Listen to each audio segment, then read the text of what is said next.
يجنن هذاك الحلا، مرة أعشقه وأحب أكله كذا وهو دافي. فقالوا لي عادي وعليك بالعافية، بس أهم شيء تسمينه حلا مامولة. فأبشروا ولا يصير خاطركم لطيب، وهذا اللي بسويه اليوم إن شاء الله وياكم، حلا مامولة يجنن يا بنات.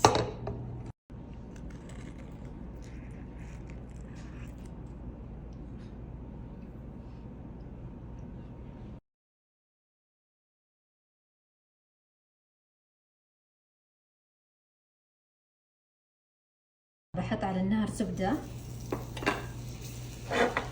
وتمر. شوفوا يعني هم للأمانة ترى ما علموني ولا شيء في الوصفة، أنا اكتشفتها كذا، قعدت أفصفصها شوي شوي وجبتها صراحة. جبتها ولا ما جبتها يا روان؟ جبتيها والله. فنفس الطعم إن شاء الله تعطيكم. اندمج التمر مع الزبدة. أنزل الحين البسكوت، بسكوت مطحون.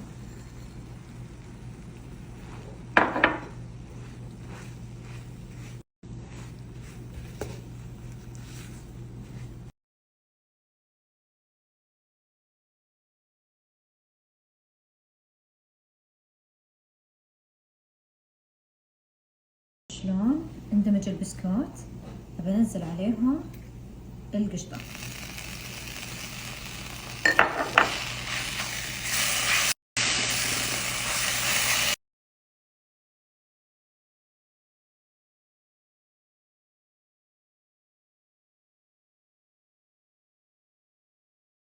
فردت عجينة التمر مع البسكوت في الصينية، صينية بايركس، لأنه أنا بدخلها الفرن بعد شوي. بس خليني أبدأ الحين أسوي الطبقة الثانية.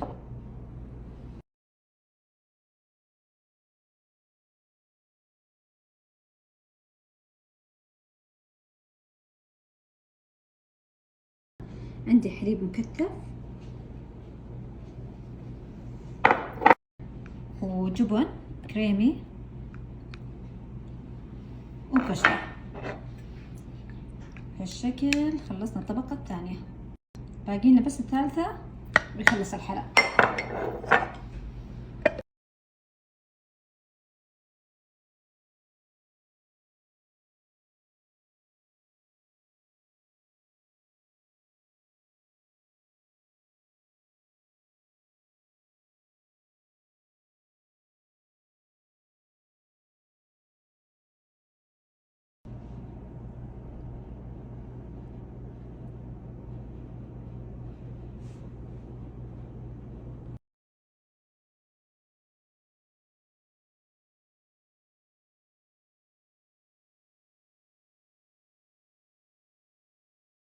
دخلتها طبعا في الفرن بس 10 دقايق.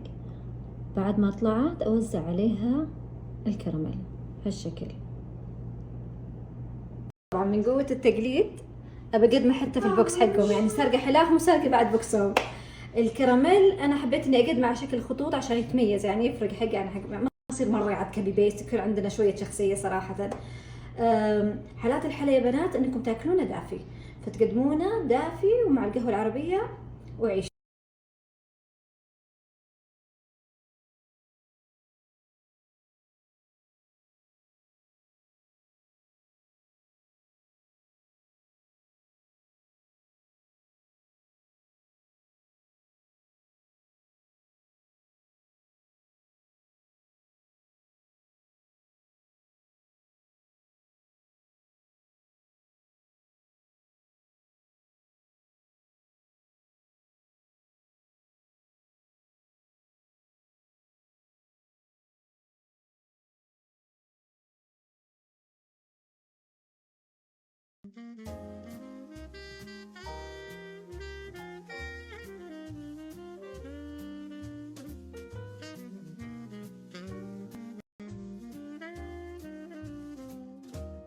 C'est si bon de partir n'importe où.